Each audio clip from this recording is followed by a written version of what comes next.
Hey, welcome everybody. It is what is this, August installment of What's Up, Know, Learn, Fly here at AOPA.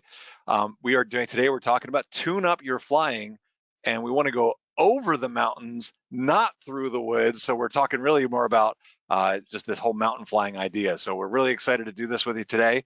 But before we get to all that good stuff, let's just take a moment to do some of that basic housekeeping that we always do. If you are using a computer like a PC or something like that, we want to make sure you understand your tools. So you will see something like this on the right-hand side of the screen, the attendee control panel.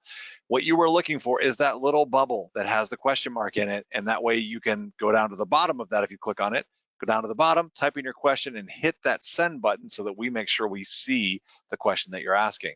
If you're on a tablet, an iPad, or something like that, then you're looking at this lower left-hand corner and you'll see a little question mark. You want to tap on that, little thing pops open, type in your question, and again, make sure you hit that send button, because that way we're good to go and we'll see the questions that you have. All right, let's move on. My name is Chris Moser. As always, I work here at AOPA supporting CFIs and flight schools, and I went ahead on the slide somehow. And I am a flight instructor and a teacher for a long time, and glad to be here with you. And glad to have with us, as always, or as usual, Dan Justman. Hopefully more often than not. Thank you, Chris. Happy to be here, Dan Justman. I have the honor and privilege of leading the You Can Fly initiatives. So the high school flight training flying clubs for ST pilots, and also the scholarships program as well. So love to be able to lead those programs and the amazing teams that bring them to life each and every day. I'm an instrument-rated private pilot. I don't get to fly as much as I would like, but I imagine a lot of the audience can sympathize with that as well. Also today, with us again, Mary Keene from ASI. Hi, Mary. Hello, happy to be here. Happy to be back. I am Mary Keene. I'm with the Air Safety Institute, and I am the Chief Flight Instructor and Program Manager of our Flight Instructor Refresher course. I am at ATP and then CFI and Double I. Happy to be here. Awesome. And as always, behind the scenes, our friend, Stephen Schroeder. Say hi, Stephen. Hi, Stephen. Nailed it. Hi, learning how to land. Nailed it. Yeah. No. Anyway, I'm Stephen Schroeder. I'm a coordinator with the Flight Training Initiative. I work with these fine folks, working on a variety of projects, including being able to produce this program once a month. So, as always, happy to be here. Awesome, thank you. And most importantly, our special guest of the day, Zoan Harclerode, flight instructor from the Rocky Mountain U.S. Space Force Flight Training Center. Zoan, happy to have you here with us. Hey, thanks, Dan. Chris, appreciate the invitation. Mary, it's always good to work with you and audience. Thanks so much for coming out for some mountain flying. Just a little look at it, it takes a lot more than just an hour session to fly in the mountains, but thank you all for being here. Absolutely, and glad to have you, Zoan. And Zoan, of course, being very humble, she was our 2017 Best Flight Instructor of the Year for AOPA, and is, of course, also a corporate pilot and an experienced mountain pilot. So that is why we brought Zoan on, because we know that she knows what she's talking about. Unlike, I know Mary and I have done some mountain flying, probably not the way you're supposed to do it. So I'm We're really always learning. Okay, and Dan? Yeah, so What's Up, Know, Learn, Fly, all the other webinars done by the You Can Fly and ASI, all of our programs, all of our teams, all of our staff, we get to do what we do because of generous donations to the AOPA Foundation. So for those of you that do contribute, that want to keep general aviation safe, keep it growing and support, thank you so much for your generous donations. We appreciate it. If you are not yet a donor but would like to consider, we invite you to visit us at aopafoundation.org. And also, my favorite reminders, yes, if you're watching this presentation live, you will get Wings credit, but you need to have signed up with your FAA-safety.gov email address. If you're not sure, in just a moment or two, Stephen will put that link below into our chat so you can click on that and fill out a quick form, and we'll be able to make sure that we get you and your correct email address in alignment to get Wings credit for this. If you're watching this recorded, unfortunately, you will not be able to earn Wings credit for that. If you've heard or seen something that you like or wonder, or you want to listen to it again, you can go back and look at this episode. We do record. It'll be on YouTube, the AOPA pilot video playlists under What's Up, No Learn Fly, and also webinars.aopa.org on the What's Up playlist as well. So go back, check it out, and keep learning it again. And just a quick reminder too, just don't forget, we'll get those up. It'll probably be early next week when those get put up. We'll get it recorded today, and it just takes a few days to get everything processed and uploaded. Good. All right, Stephen. Awesome. Oh, go ahead, Dan. No, that was it. That was going to be my Stephen. Did we mention? Did we mention today in 1944, Grumman rolled out their Bearcat prototype for its first test flights. This was going to be the fighter craft to replace a lot of the ones the Navy was using in World War II. But by the time it got to production, the war was over. It's a cool airplane. Yeah. I like that one. Mean fight machine there for sure. Yeah, just take that one in. That's a cool airplane. All right. So what is on our checklist today? Well, obviously, we're going to be talking about mountain flying. And so with Zoan's recommendation, we're going to use the PAVE model, which I'm sure many of you are familiar with, to break down kind of the key factors. So it's highlights of mountain flying, risks and strategies, and we're going to talk about the pilot, generally those human factors in survival as part of those things, aircraft equipment and performance, environment, density, altitude, which is probably the biggest thing, and weather factors, and then external factors as well. And then we'll end it all off with ASI's rules to live by. One thing I think Zoan will probably second me on here is that no matter what, this is not to replace ground school for mountain flying. You want to go get an experienced mountain instructor. We gave you a handout. The handout is available in the handout section there. So we got tons of material to share with you there. And we'll mention some of it as we go, but please check out that handout. And then maybe at the end even we'll have Zoan's recommendations on finding a good mountain instructor. So here we go. All right, Zoan, first of all, we wanted to go a little bit here. So maybe Zoan, you can sort of narrate some of this because there won't be any sound that folks will be able to hear. But this was just an idea of why should we go mountain flying. So here we go. Here we go. And just look at that beauty. Look at these places that we could see. And then also as we're taking this in, where are we going to go next? How are we going to escape? What are we looking at here? Getting down in preparation for the landings. What are our considerations? I think maybe this is the Tetons. I'm not for sure. I'm actually terrible about picking out the mountain peaks and their names unless I'm right there at their altitude. But and we're coming up on the fall season now, and the leaves will be changing. The maple leaves out in the northeast, the aspens out here in the west. Smoke, fire. I want to think about what assets are around those firefighting assets. But those views are just amazing. Gorgeous. Some of the things you're going to get to see, right? So really cool. It just reminds us of the privilege that we have to be able to be pilots and take this in. So let's do that safely.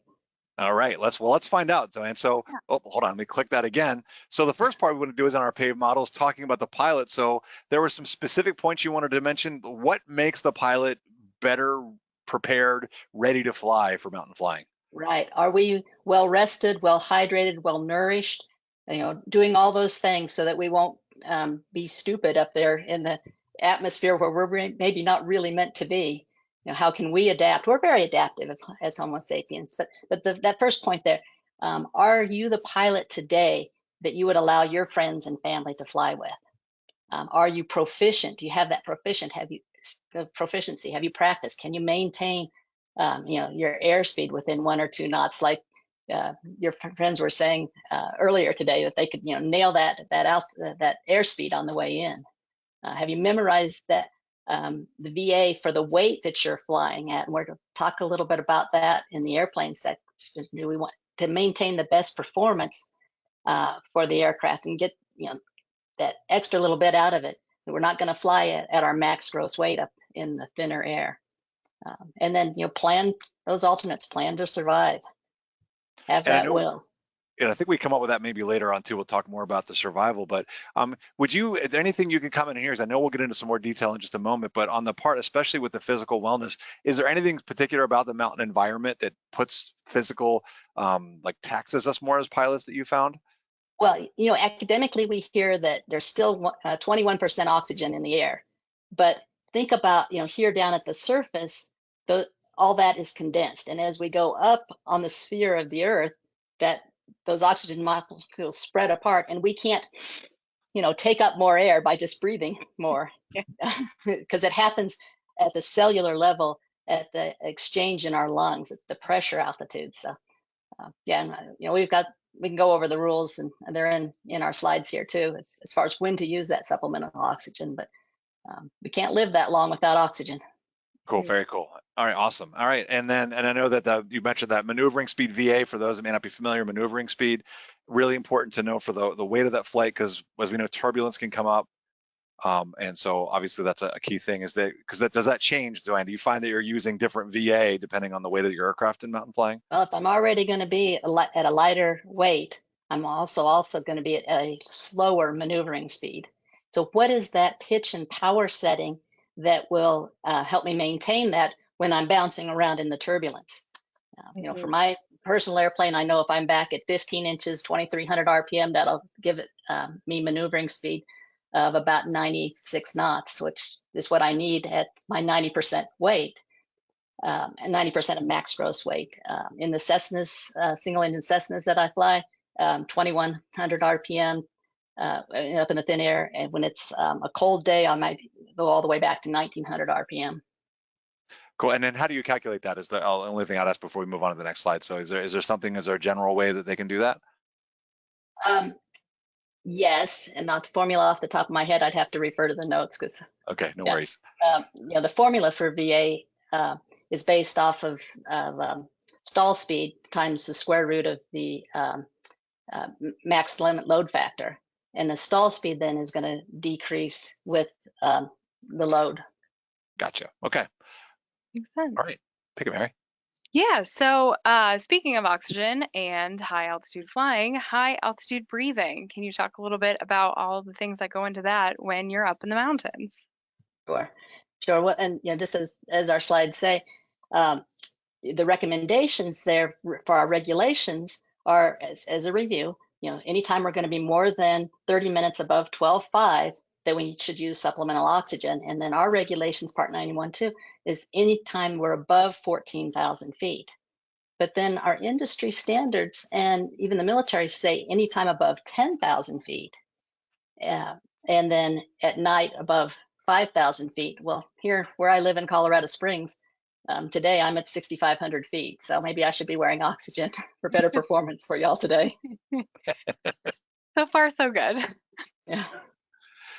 And then the one thing too that I thought was interesting on this as well is that, of course, I think most people probably know that, you get hypoxia, right? And we've learned about the part about, getting dizziness or whatever, and then that lack of judgment that can happen, although it's insidious. You don't necessarily know that it's happening to you when it's happening. But the vision part I thought was interesting as well, that even your vision can degrade, which we may not think about.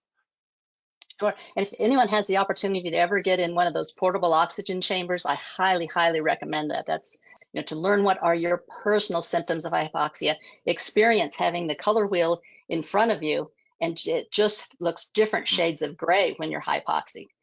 And then you put the oxygen on, the supplemental oxygen on, and it's like, whoa, who just turned on the lights and the color? That was my experience. The last time I did it, they brought they being the FAA brought the portable chamber to a nearby airport. And I'm the oldest person in there. And after about 5 minutes, I'm like, okay, I've probably killed enough brain cells at this point. I put the oxygen mask on, and no sooner did I have that on than a colleague who was half my age collapsed, just lights out, no clue. So you're exactly right, Chris. It is insidious. Sometimes other people will notice it in you first, the bluing of the lips, the bluing of the fingernails, that showing on the surface where the oxygen is lacking. Okay. If people start acting weird or whatever, like they don't care, that is one of my personal symptoms of hypoxia. Other people will take that a step further and just be giddy and dancy and just really enjoying themselves and thinking that they're fine. And when they're really not, descend if you don't have supplemental oxygen. Yes, definitely take advantage of those altitude chambers if you get the opportunity to. And of course, you mentioned too, staying hydrated. All right, let's go to that next one. So we're dealing with kind of an environment here. We've got this higher altitude and everything else. We're dealing with rougher terrain that we'll talk about here in just a little bit, and some of the hazards there.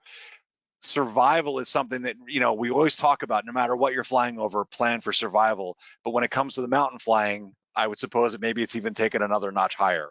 Can you tell us a little bit about some of those thoughts you should have? It's going to be, well, of course, survival, as it says there, wanting to survive is critical.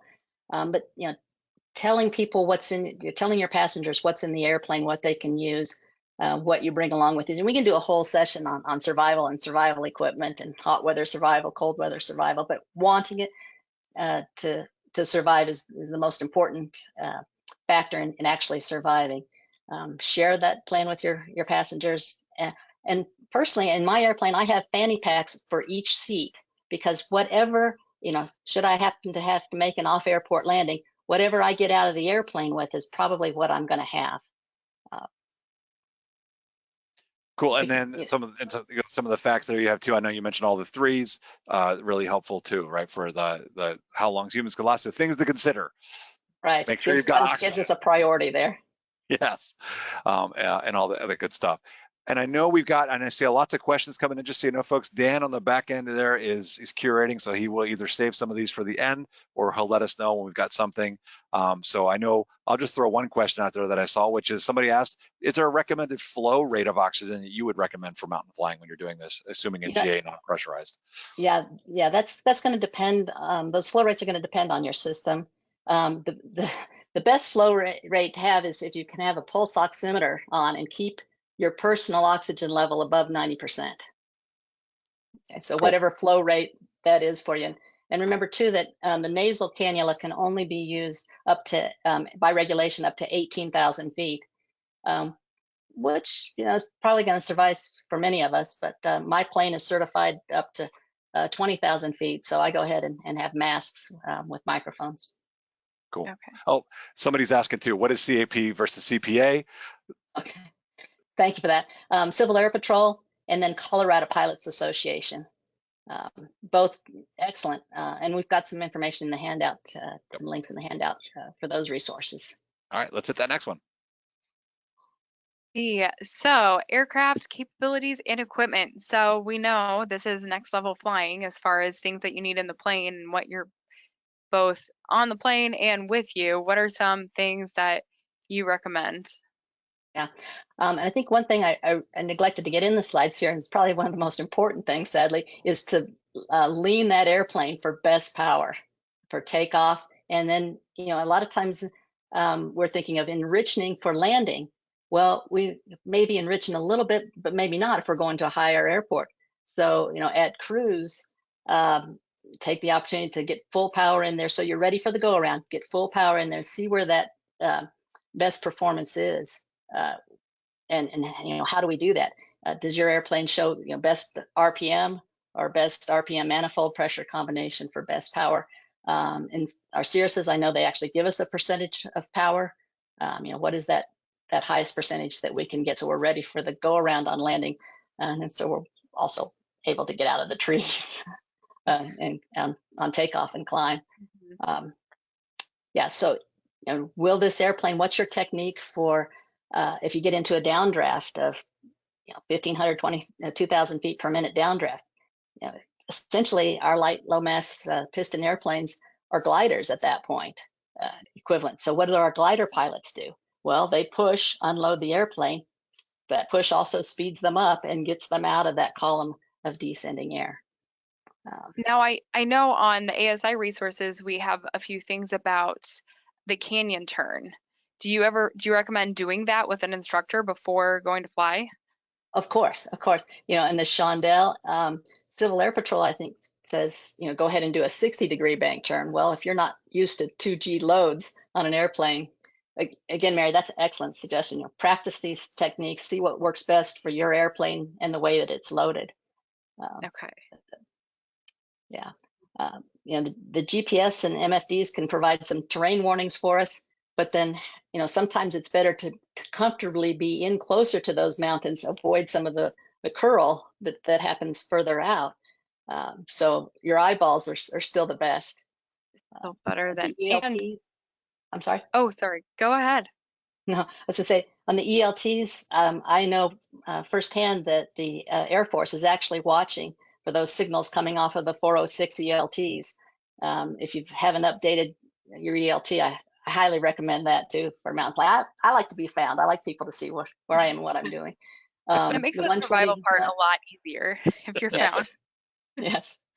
And they can really pinpoint you because those are typically tied to a GPS signal as well. 121.5 has become a good tool for ATC to get a hold of us. Again, it's just line of sight.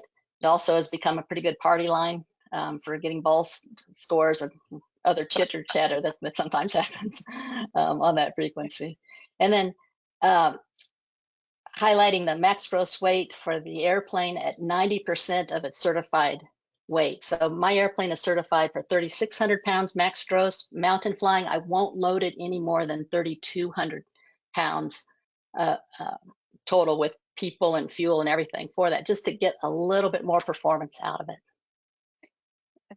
Yes. Sounds like just an extra set of personal minimums and pre-flight planning that's just tailored to the mountain flying. Your max weight, your personal minimums, they all can change based on all the factors that go into making this just a little bit more dangerous. Yeah, and add that little bit of safety. Exactly, Mary. Thank you for that. Cool. All right, let's go to that next one. So, of course, the next part is we did have the leaning part in here, so maybe we can talk a little bit about that technique. Someone in the audience even asked about when we talk about this, how do you do it if you've got a constant speed prop?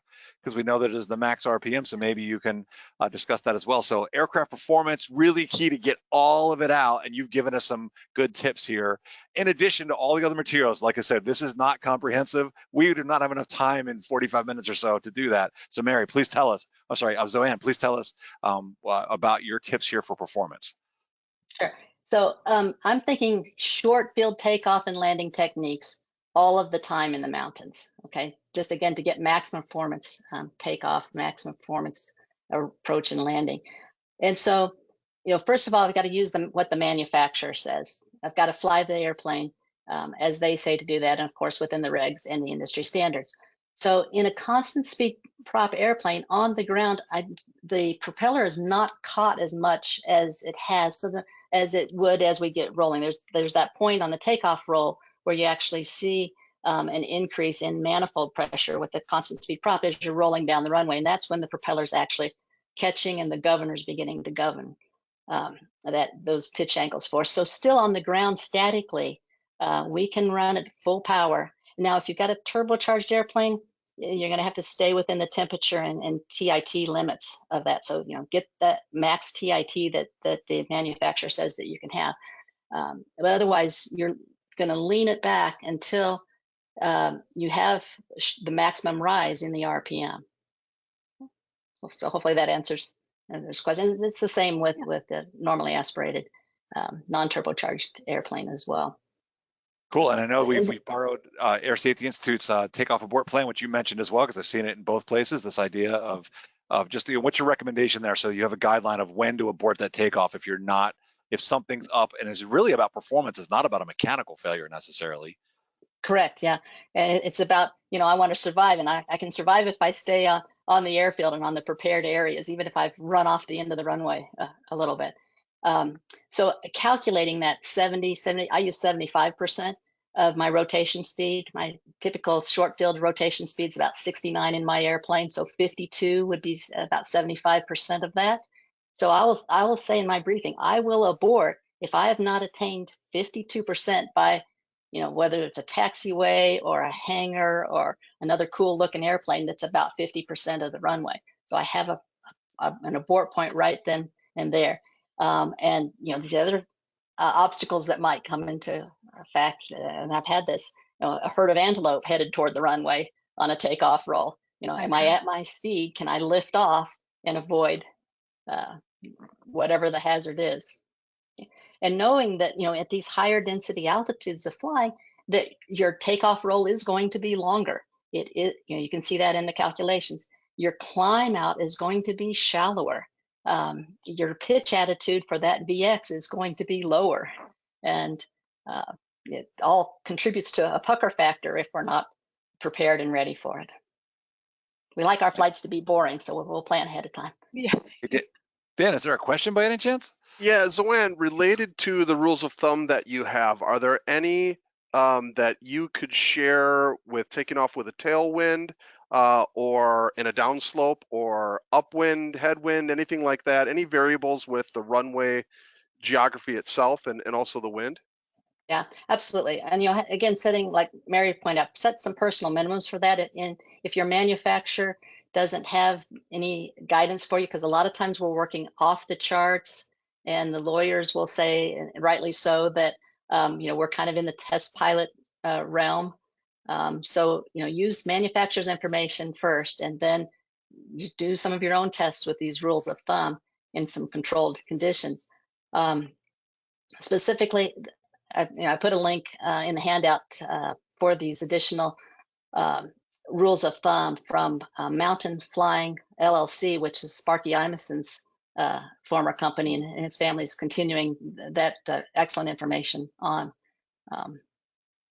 My personal limit is 10 knots, but then I might, depending on the length of the runway, I might shorten that up, because if I'm planning to land, for example, on a runway that's only 2,500 feet long, and I've already calculated I'm going to use 2,300 foot of that, I might want to switch runways or wait for better conditions, cooler temperatures, better winds. And I know we've got a couple of rules of thumb up here.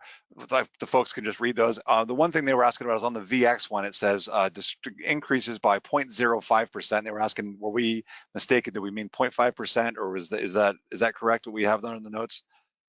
Yeah, I believe that's corrected, because it's not that much. It's not that wide of a range between like sea level and 10,000. And maybe the last thing just to mention here before we move on, because I want to make sure we keep our pace going here. Effects of indicated versus true airspeed is a really big one, right? When we're getting up in those altitudes. Can you just describe that briefly for us, Zoan? Like what happens that the low altitude folks might not know? The airplane only knows indicated airspeed. The wings fly by indicated airspeed. It's our perceptions for true airspeed, because we're going through the thinner air. So that's going to be faster. And there's rules of thumb for what that is. But in Zoan's world, why do I need to know that? Okay, I only need to fly by indicated airspeed. But then when Zoan's world comes to light is when I'm flying right at my final approach speed of 75 and 65 over the threshold numbers, is that runway is going by quickly. So the perception of the ground speed is much faster in the thinner air. Cool. So I would have the tendency to want to slow down when airplane's going to stop flying here at 62 in this configuration. It's a I detail. think we've got a slide coming up here in a little bit that even, I think it might be the next one. Let's take a look. Yeah, even shows that how you're gonna end up, because of that, taking up more on landing, more on takeoff as a result. So yeah, so obviously we're getting into density altitude. And I'm sorry, Mary, go ahead and take us through this one. All right, so just take us through this density altitude things. We know this is critically important. Zoan, go for it. Yes, you know way more than I do. Yeah, the slide points it out very nicely. What the aircraft thinks or feels is what's on the indicated numbers. All right. So normally, sea level, I'm not sure what the example. Okay, it's the pressure altitude of 6,500 feet, kind of like Colorado Springs. On a hot temperature, it's going to take. The airplane's going to think that it's higher or feel like it's higher. It's going to perform like it's higher. And the best examples of these are when people try to start their airplane at the high altitude. And again, look at what manufacturer says, maybe even for a hot start, because again, the oxygen molecules are further apart. We need less fuel to attain that, I think it's 16-to-1 ratio of air, 16 parts of air to 1 part of fuel vapor for it to light the fire for us. So it'll take us longer to accelerate, and that's just what these are showing. As the temperature increases, the density altitude increases. And then if it's that hot afternoon on the time when maybe you should be waiting for cooler temperatures, and everything's stirred up in the afternoon, here it's showing at 104 degrees, your density altitude from your pressure altitude, airport elevation, 6,500 feet goes up to 10,000 feet. And that actually happens at about standard temperature up at Leadville, the highest public access airport. Yeah. Is this the best way to explain this, Mary? Is this what you were looking at here? Yeah, I think so. I love this graphic because it really shows you same runway, same airplane, all the different, and how quickly, just in one day and one morning, just heating up, how much less you have to work with, basically. And just from the blue to the green example, do you really have that extra 200 or 300 feet? Right. And go ahead, Chris. I was just going to say too, and the other thing I think is interesting here too is not only is it just for the takeoff and landing, but when you really think about it, that less dense air, all your performance is decreased, the engine performance, the wing and everything. And the part that, as we were doing the research for this too, that kind of surprised me, I knew about the climb rate and the landing, but the turn, I never thought about turning. So that canyon turn that you were mentioning, it's going to be harder at higher density altitudes. It's going to take up more room, you know, where you do your Chandelle practice at low altitudes, you know, 3,000 or 4,000 feet, you know, you can get that done in a quarter mile, where here you're going to need a half mile, 3/4 of a mile to get turned around. To get all the way. Wow. All right, Mary, take us through this next one. Yeah, so mountain airstrips, we know that most of the time they're smaller, shorter, and it's harder to get into them. What are some kind of things to look out for and things to plan for when you're going in? Sure. Winds, and we know statistically along the Front Range of the Rocky Mountains here, when we say Front Range, we're talking about Colorado Springs, Denver, Pueblo, Fort Collins, Boulder, all these areas, that wind is the #1 factor of accidents and incidents for small, light, low mass aircraft along the Front Range here. And so at these mountain airports, you might have wind coming straight down the runway at one point, and then you've got a little valley or creek off to the side, and it's causing the winds to flow down the drainage area or come around the mountain and accelerate, kind of a Venturi effect coming through. So you have those different atmospheric conditions you're dealing with. You know, what do the trees cause? What do the buildings cause? And then we have our fellow creatures that tend to use the runway, whether I've seen snakes on the runway, I've avoided antelope, of course, bunnies and birds, our fellow aviators. They're all there. So. And we had talked earlier about, I loved this example because I think a lot of pilots do know about the kind of wind shear turbulence that happens when you're crossing a tree line on final. A lot of airports have that, but it's just a bigger deal when you're in the air, in the mountain flying. Can you go through that example of the wind coming down to the trees that we talked about? Let's say it's an ideal condition where the wind's coming straight down the runway. All right. Then as you get beyond the clear space and you're coming in on final, the wind's coming straight down the runway, and then the wind hits the trees and gives you a performance increase. And so you chop the power and drop, and then you come out of that updraft and you get the sink rate coming back down. So on the other side, so it's really tempting to go, hey, we've got great performance. Let's pull the throttle back, save a little bit of gas or whatever. But then all of a sudden you're now on the sink side of it, and you have a potential perhaps of landing short. So you really have to read it all the way in and kind of feel it and get that sixth sense. And like you said, Mary, we can practice that here at our lower altitude airports where they've got cutouts for the runways, and try to get a sense of that. Yeah, I know. If some airports have water right before final, things like that, and you always feel just a little the change in the temperature, change in the wind. Sounds to me a good example too of going out and getting that good instructor and working through these things before you get into these environments. But I know somebody had asked about the idea that in some cases, and maybe we'll hit that up in the discussion questions later, the idea of taking off and landing in opposite directions. So we'll move on and we'll hit that one up too, because I know that you probably got some good tips for that too. Obviously, and as Mary already kind of alluded to, we know that this wind over these large, like ground obstacles, we'll call the mountains, let's call it that, can create some insane types of turbulence and all kinds of different eddies and everything else. So can you walk us through the things that we should be aware of on the downside, the canyons, and then the upside of those mountains, upwind sides?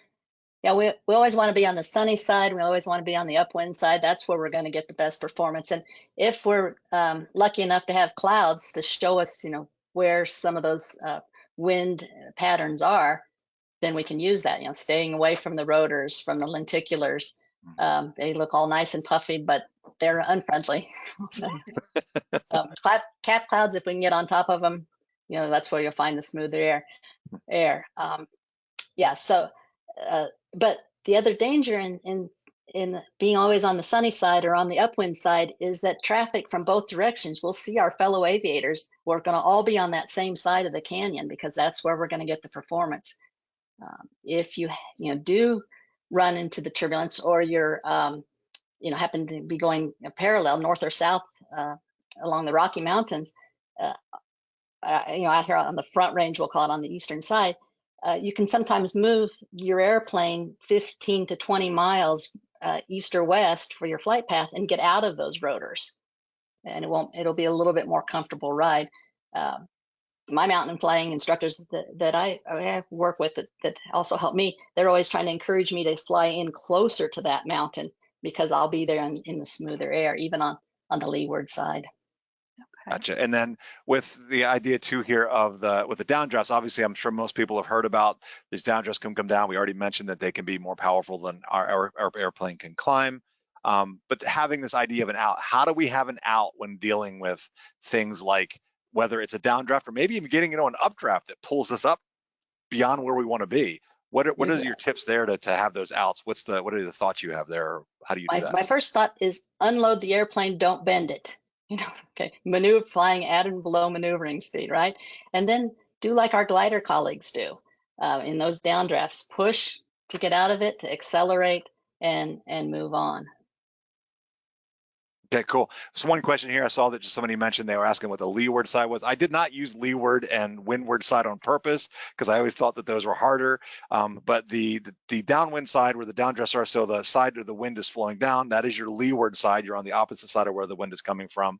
If you're on that updraft side, the upwind side, that's your windward side, as it were. Last thing to mention before we move on to the next slide here is this idea of Venturi effects, because I did not know about this until you mentioned it, Zoan. So can you tell us what is the Venturi effect that may happen in the mountains? Sure. It can be between two weather systems, two fronts. More likely you see between two sets of canyons, mountain ranges, where there is mountains or not mountains, any place that there's a narrowing or an opportunity for the wind to accelerate as it goes through a narrower part of terrain. Okay, even to the point at Leadville, I've been on downwind, and there's been a flock of Canadian geese that pass me because they're up in the Venturi effect there at Weston Pass, and I'm like, wow, that's unnatural. Cool. Yeah, that's crazy. And so then obviously that can even change the pressure of the air there too, like we know from our lift stuff we learn about lift and everything. Does that affect the performance of the airplane? It decreases the density again, doesn't it? Yeah. Okay. As the speed increases, the pressure decreases. So density altitude is even higher in those situations. Yeah. Okay, got it. Momentarily. All right. Yep. The potholes in the air, if you will. I sometimes complain that they don't pave my airways for me very well. I have that complaint too. All right, Mary. Airspace. So I know we talk about the fires and CFRs talk about what we should be looking for when flying in the mountains, specific in regards to the airspace. Sure, thank you. Where there's smoke, there's fire.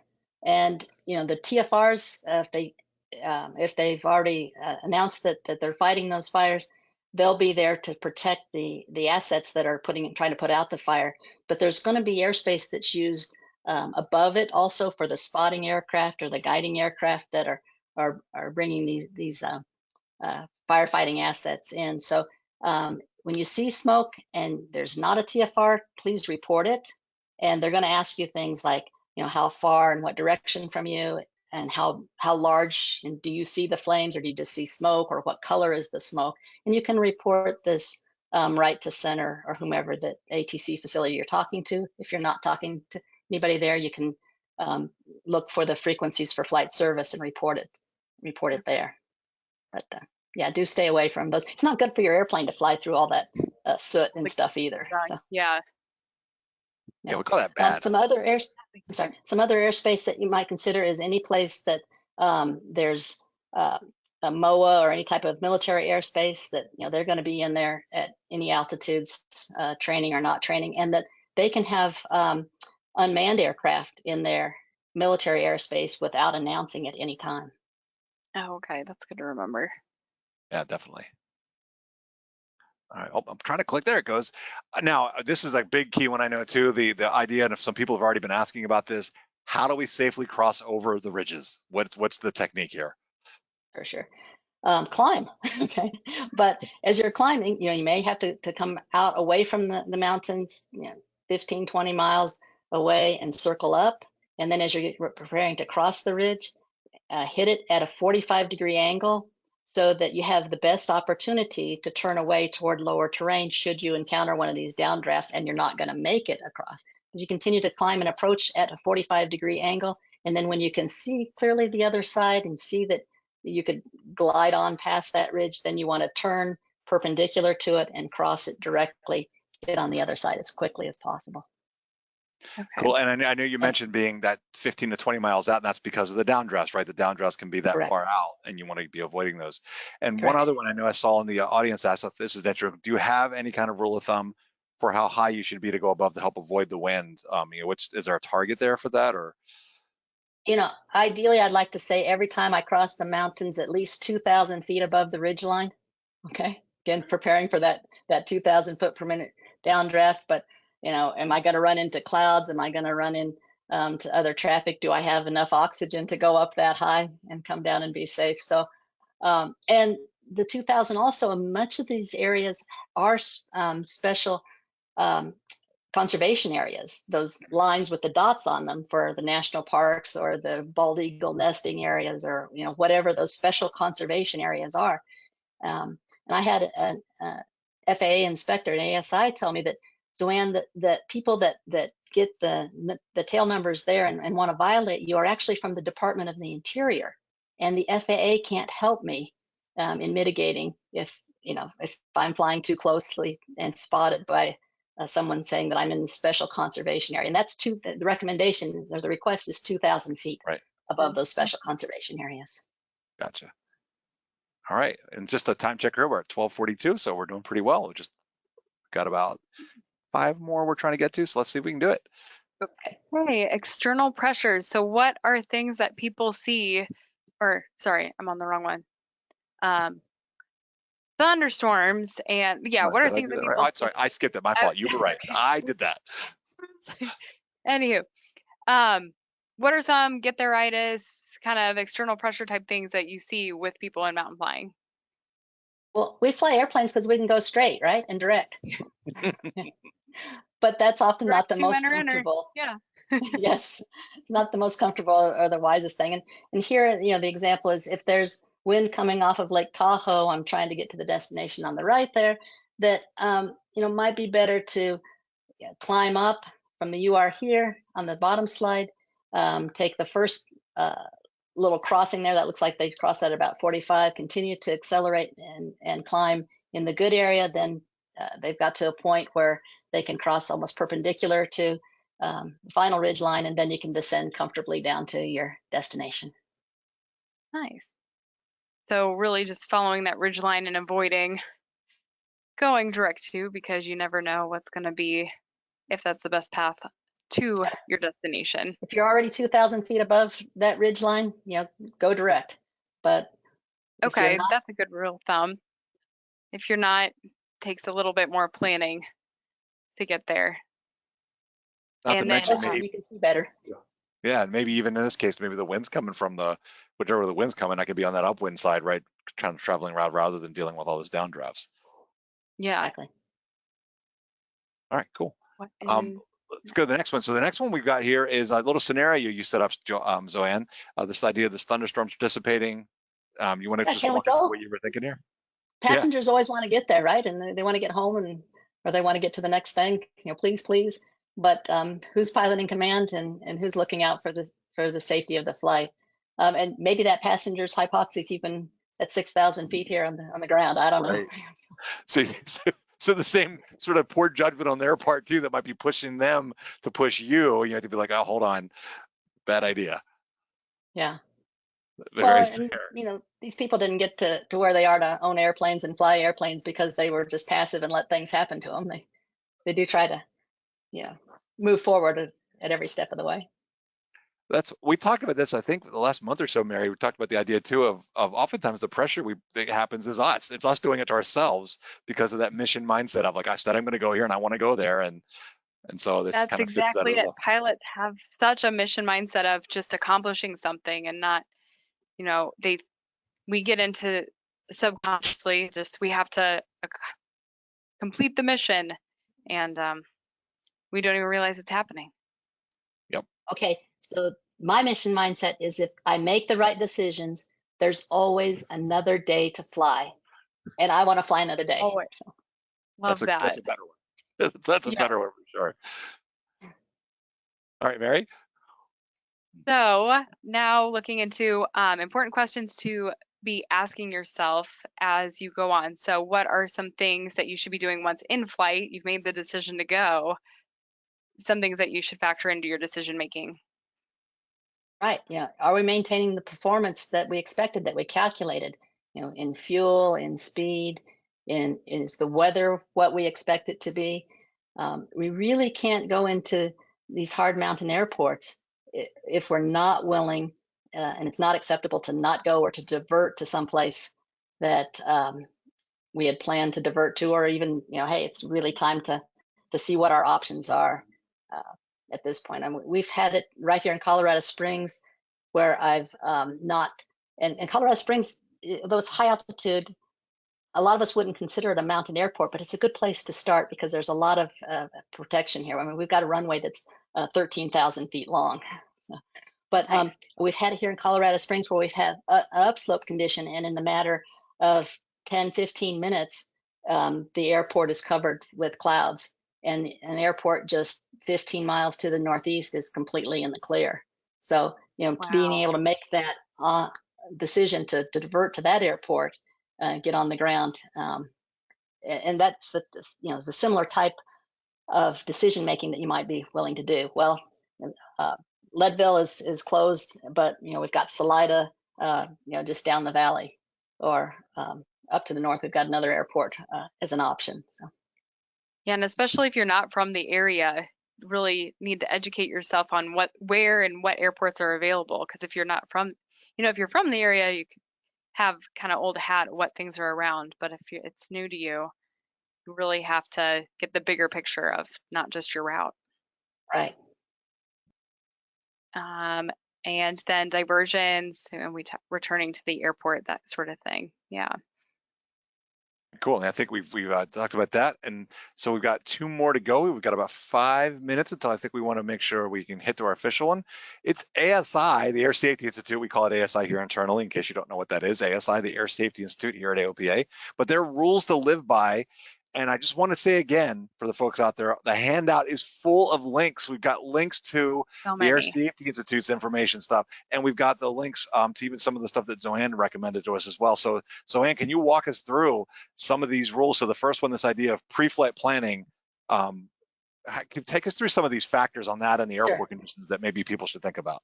Sure. Time of day, generally mornings are best. Everything is calm. We tend to cool down in the evenings in the mountains, which I know flying back east that things can build up overnight and be worse in the morning than perhaps later in the afternoon. But generally speaking, time of day, the mornings are the best. Route selection, as we talked about, where are we going to have that room to do the 45-degree turns to cross the ridge? Are there wider areas? Can we get away from the downdrafts and the road clouds? What are our alternates? We've got to think of those, because if we are going to a new area, taking a look at things that are important to us, whether it's fuel prices or our ground transportation or accessibility for our friends and family to meet us and get us there. And then the emergency plan, as we talked about, having a plan and a will to live. And then, of course, looking at the airport in the best way that we can to study it. And Google Earth has wonderful pictures to give us some additional details that our charts and tablets don't necessarily provide us. And on our airport directory there at AOPA, there's some additional little clues in the comments that people have put on the airport. So, look at those comments. Yeah, that's a great idea.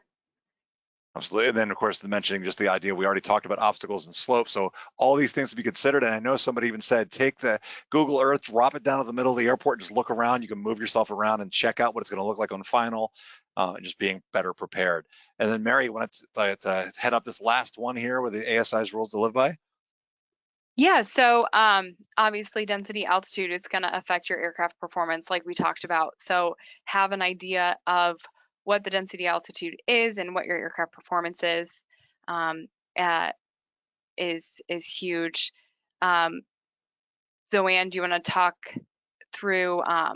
This is my favorite poster. This poster. This is an ASI poster, but Zoan loves it. So I share what you do with it because I think it's great.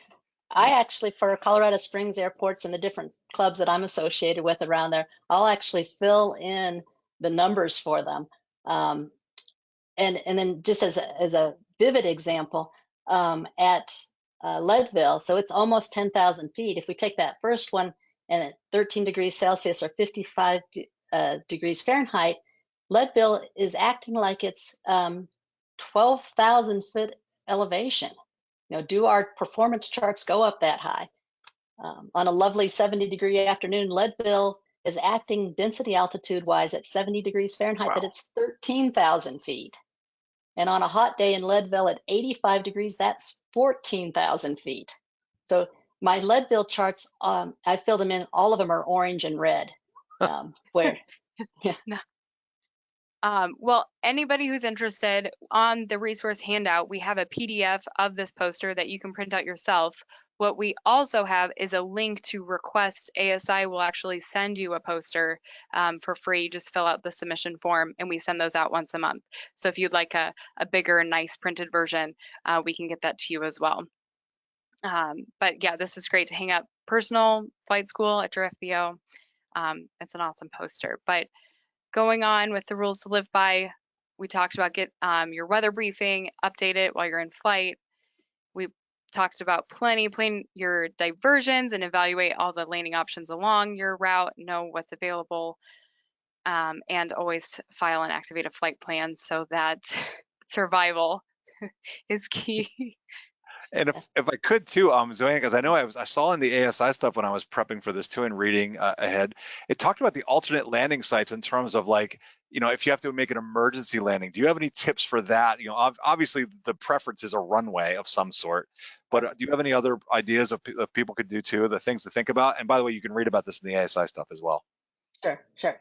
And my personal, I'm going to brief these type of things on my takeoff briefing, and usually out loud, just because I obviously like to hear myself talk.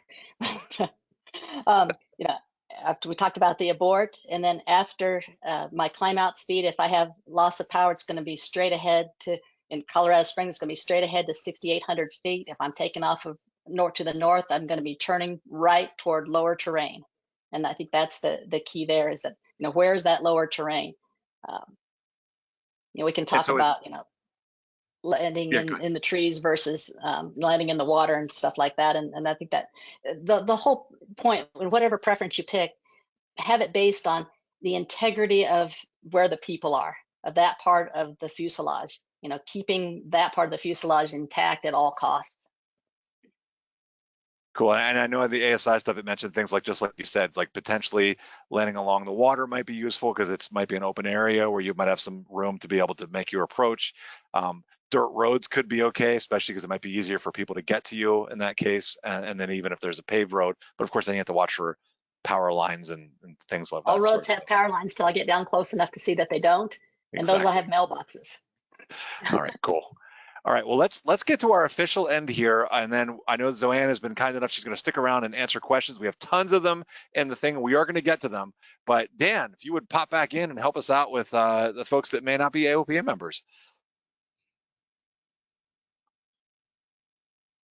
I think. Dan, if you're able to come on. Otherwise, I'll just talk about it right now. If you're not an AOPA member, oh, there Chris, we go. I was chatting and chatting away. It was a lovely conversation that apparently I just had with myself because I was still muted. I am so sorry.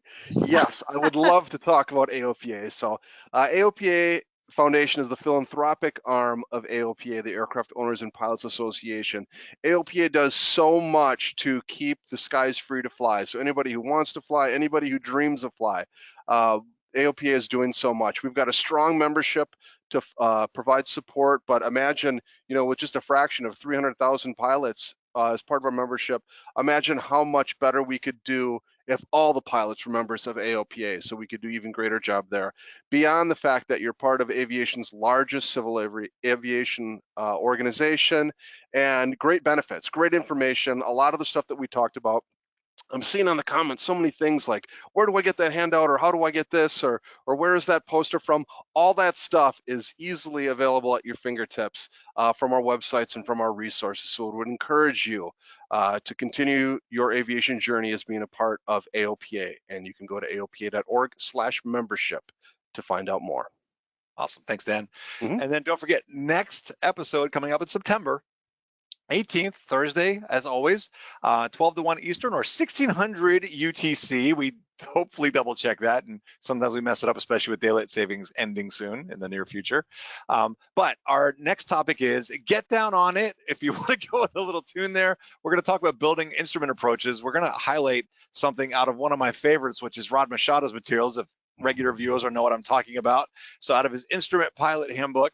So Mary and I are going to go through a chapter in there and talk about how you build instrument approaches, like where they come from, and explain them. So I think it's going to be a really good one for not only folks that are, for instrument rated pilots already, because I learned so much from this, but it's I think going to be cool too for folks that are just curious about what is an instrument approach, because we'll be doing that as well.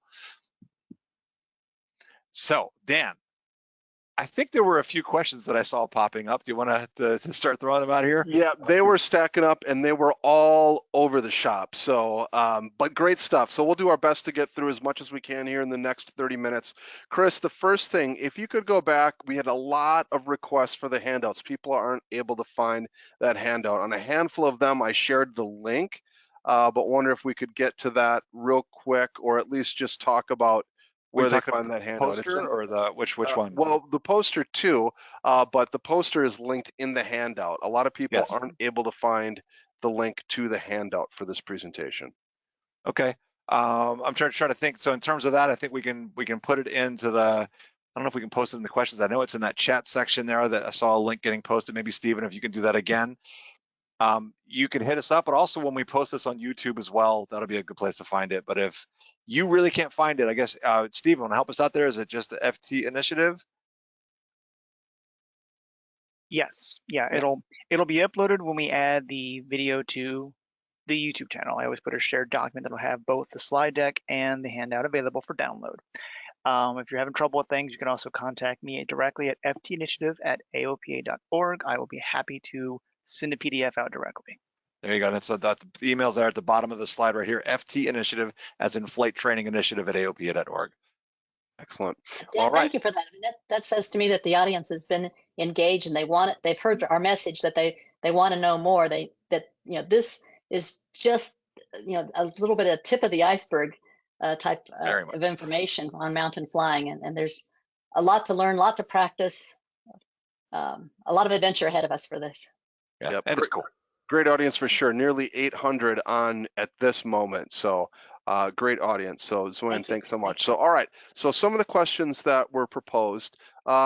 Is there a preference for filing a flight plan or flight following flying through the mountains? Anything that you would want to share there? Do it all. I want to be found. I want people to know where I am. I'm going to be carrying a personal locator, beacon, doing all the ADS-B stuff. So do it all. Yeah, so file that flight plan and get flight following, because there's nothing to say you have to do one or the other. You could do both. Do it all, yeah. Very good. If I were going to have a preference for and only do one, it's going to be file the flight plan. Okay, thank you. Any recommendations for people gaining practical experience flying in the mountains? So where can these people go to get practical flight training in mountain flying? There's a lot of good flight schools in Colorado, Utah, Idaho, Montana. They're all over the internet. I'm not going to mention folks because I don't want to slight anybody. There's a lot of good ones. And then, of course, I would say Colorado Pilots Association, we list mountain flying instructors right there and what their home bases are, where they'll teach, and what their expertise aircrafts are that they're familiar with, and who does tail wheel and who doesn't. Right. I've heard too that Arkansas can offer some kind of intro to backcountry that's less intense, but still some mountains that there's options there too. Yeah, when I did my first 15 years of flight instruction in Arizona, I had people come to me for mountain flying experience there, and I basically told them, no, these are not mountains here. We have one peak that's over 12,000 feet, but it's a good place to get some experience easily. Like Sedona is a wonderful airport, and Chris, I'm sure you're familiar with. Oh yeah, that's a good fun there. Yeah. Nice updrafts on that sucker too, coming in on a final, or sometimes downdrafts depending. Yeah. Right. All right, the next one, I think it probably based on flying IFR on mountains, not sure, but is a VFR chart better than a low IFR chart when flying through mountainous areas? So maybe it's, have your VFR or your IFR low chart because you need it, but wouldn't hurt to have a VFR chart available to help provide better situational awareness for what's happening and what you're flying over. Does that make sense? Yeah, my understanding is that those low altitude and route charts are already built in the mountainous areas, that they're built, those MEAs, minimum en route altitudes, are built to be 2,000 feet above the terrain. And Mary and Chris, you guys probably know that better from the chirps or whatever. So yeah, if you can maintain those altitudes, that would help you clear the hills. Good, excellent. All right, any rules of thumb? Thomas said he's heard some debates over aircraft type and horsepower required, and wanted to provide if there's any rules of thumb for flying mountains based on aircraft type or horsepower requirements. No. I have some colleagues that have very successfully flown 160 horsepower 172 in and out of Leadville for decades. They just are one with the mountains. I actually raced one of the pilots. We were bringing the airplane back from Alamosa back to Colorado Springs, and I had the higher horsepower airplane, but she beat me back, and it wasn't because I gave her a head start. It's because she picked the better route than I did. So no, but it's an interesting question that you have, because at the Rocky Mountain Flight Training Center where I teach, we've gotten the 210 horsepower 182s. I'm sorry, 172s, the 172 Mescaleros, the old hand-me-downs from the Air Force Academy. 210 horsepower, normally aspirated. But on a standard day, we're only producing at this altitude at 6,200 feet, we're only producing about 175 horsepower. So we're really not as special as we think we are.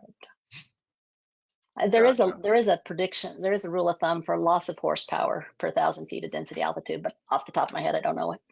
And I've even heard of folks too that I've here at AOPA just over the years, or whatever, talking about how they'll go out and they'll do mountains in the Cub, and it's like some of them say, some of the instructors say that's the best way to learn, because you don't have any performance and you need to learn how to do it correctly, and then anything beyond that, you're getting help effectively. So.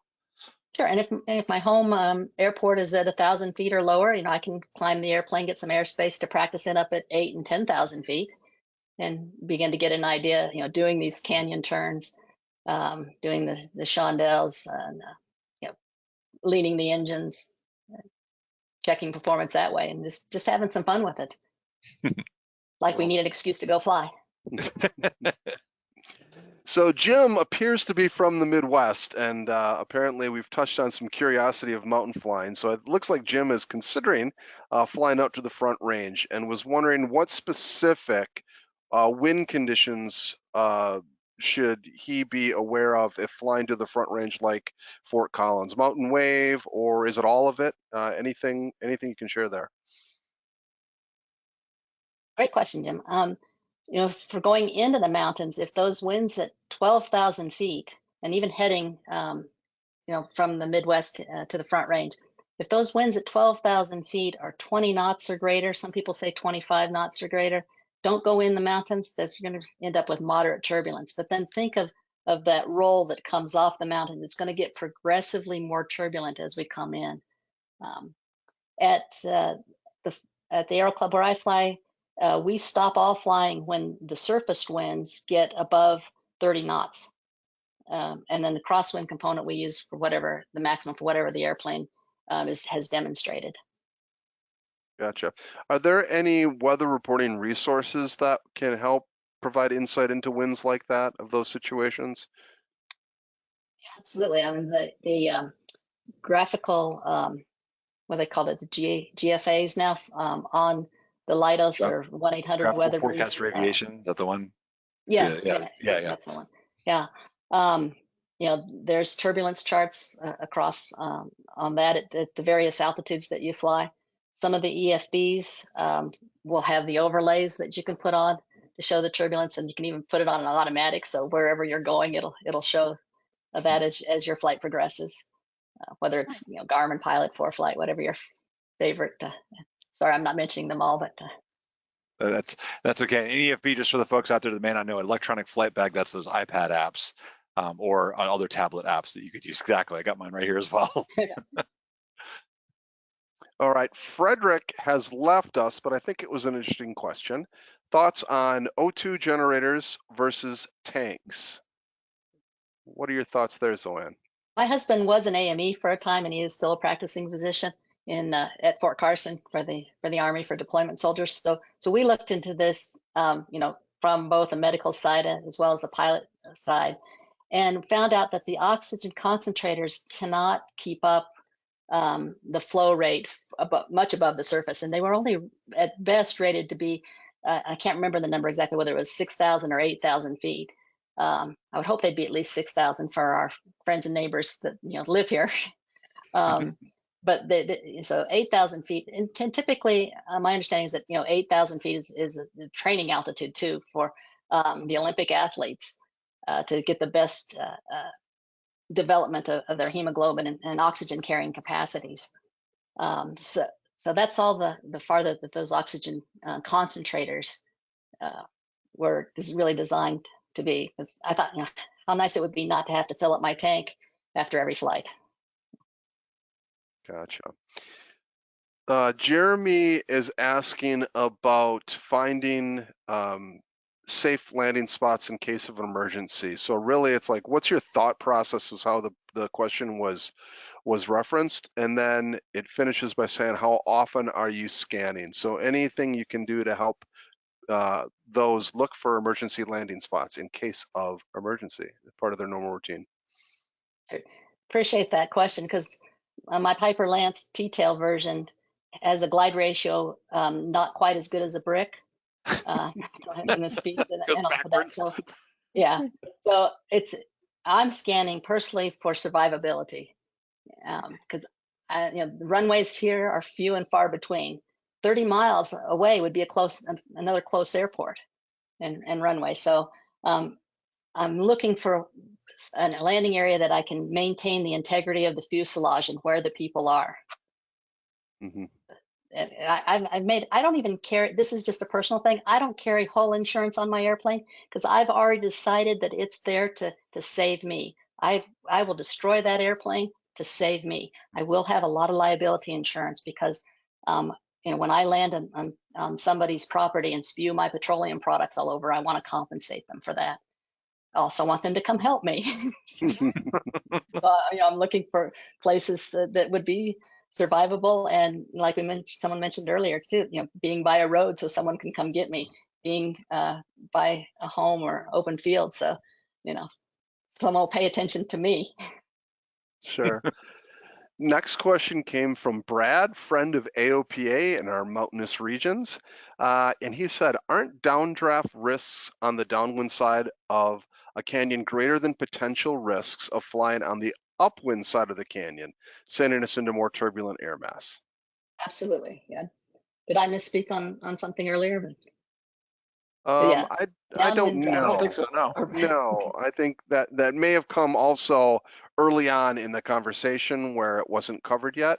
So maybe it was either seeking clarification or did we mention, just like Stephen does earlier in the show, that type of questioning there. So, okay, so some of these are incredibly long and detailed that I don't think we're going to be able to get to, but have you seen engines wanting to kill in the landing pattern if power settings are reduced and mixture set too rich?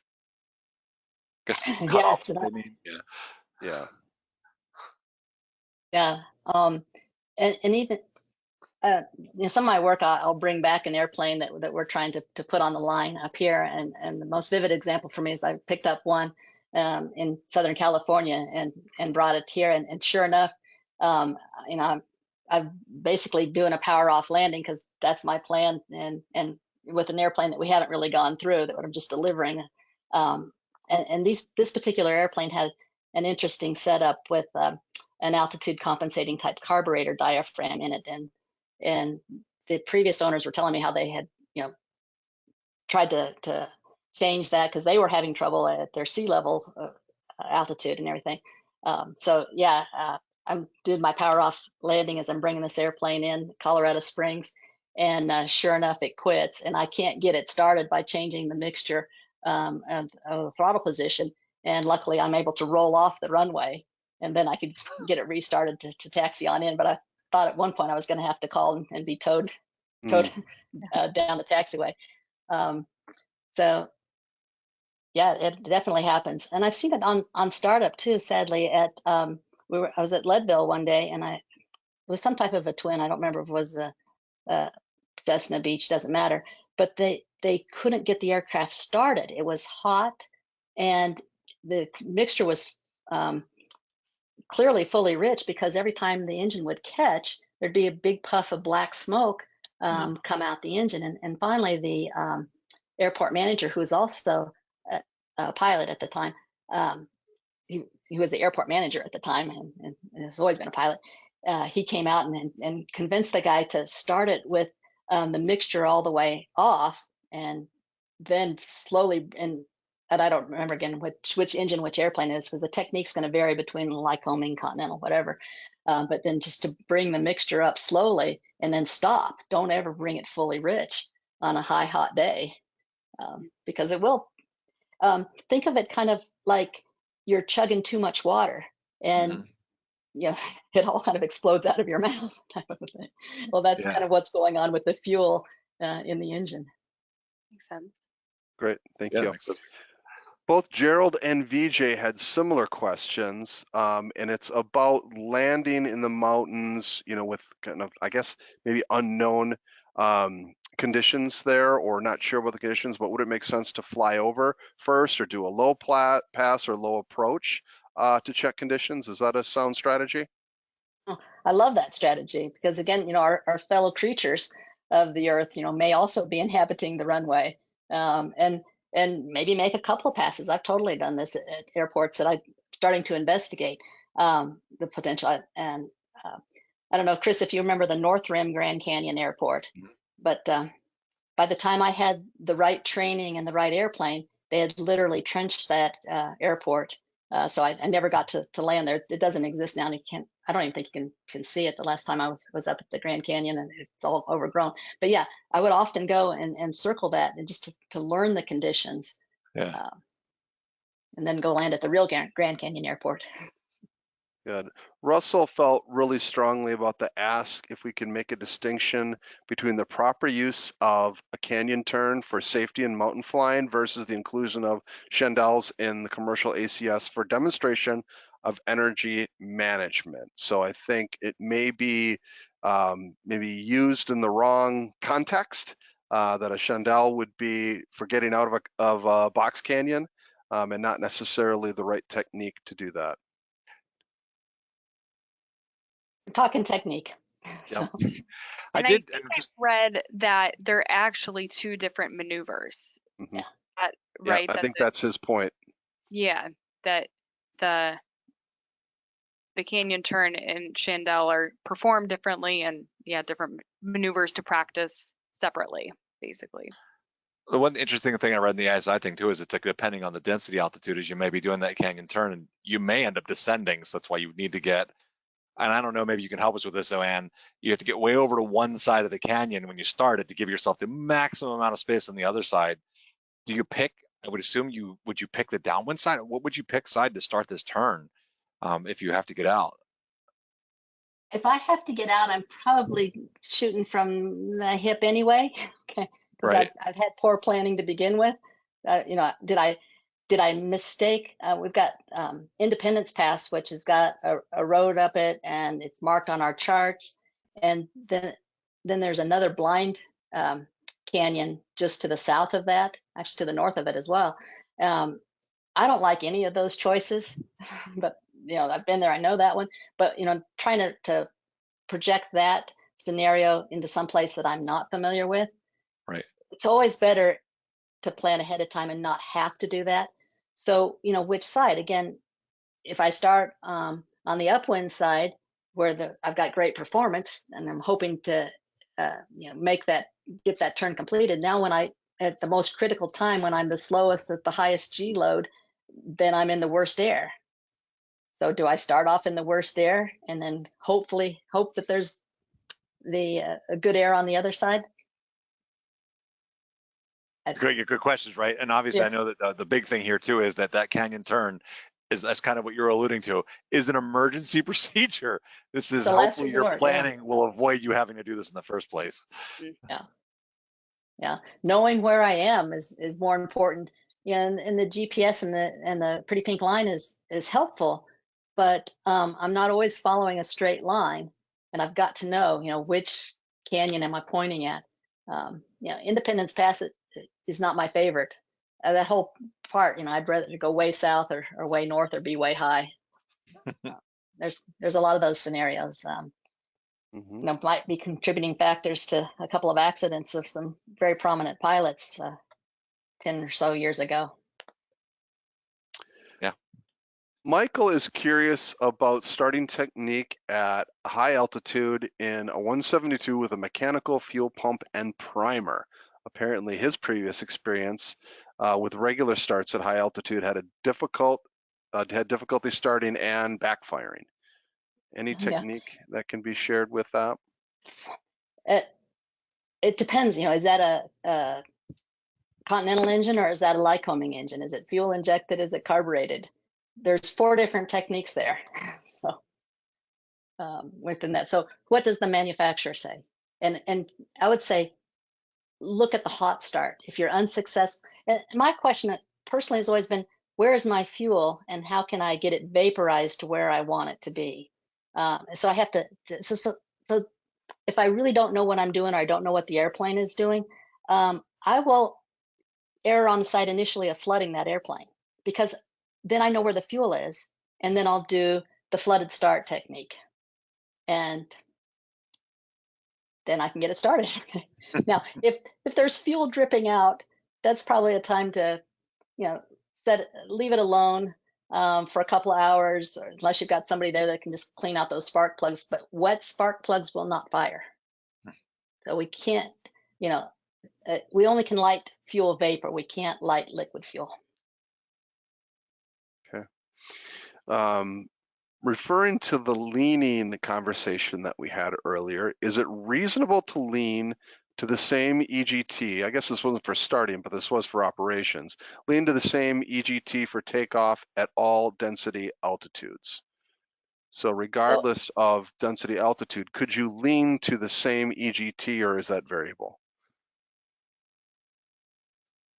I don't know. Honestly, I don't know on that one, because again, the ones that I'm familiar with using EGT for leaning, we're looking at, you know, are we for best power, or you know, whether it's 50 degrees rich or 100 degrees rich. Well, you know, what does the manufacturer say? There's a lot of variables in that, so I don't really know on that one.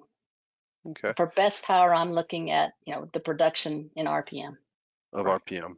So it's not necessarily the EGT or a drop in EGT. It is the max RPM.